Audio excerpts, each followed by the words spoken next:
सलीम कुट्टावरून राज्यातील वातावरण तापलंय। अशातच राष्ट्रवादी काँग्रेसचे नेते आमदार एकनाथ खडसे यांनी मंत्री गिरीश महाजन यांना सलीम कुट्टावरून लक्ष्य केलंय। माझ्यावर आरोप झाले तेव्हा पक्षानं माझा राजीनामा घेतला होता।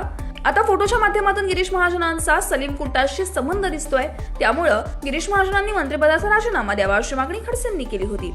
त्याला महाजनांनी प्रत्युत्तर दिलंय।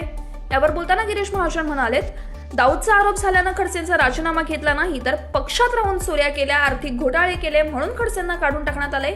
एकनाथ खडसे वैफल्यग्रस्त झाले आहेत। भोसरी MIDC प्रकरणात खडसेंच्या सगळ्या मालमत्तेवर जप्ती आणली आहे। 84 एकरमधील सगळा मुरुमही खडसेंनी विकून टाकला।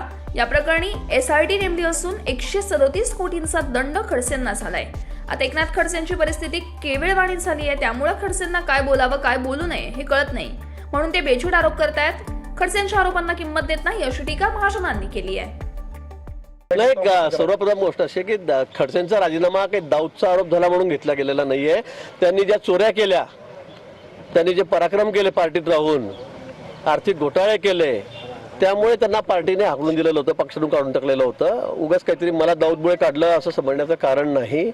आणि दुसरा विषय असा आहे, ते कुठेतरी 9-10 वर्षापूर्वीचा कुंभमेळ्याच्या वेळेचा फोटो लग्नातला एका त्या ठिकाणी दाखवत आहेत। ते खूप त्याची मानसिक अवस्था मला वाटतं खूप वाईट झालेली आहे आणि त्यामुळे मग त्याला बेछूट आरोप मग माझ्यावर बोलतायत, देवेंद्रजींवर बोलतायत, काही आरोप करतायत। मला वाटतं आम्ही त्यांच्या कुठल्याही आरोपाला तशी किंमत देत नाही।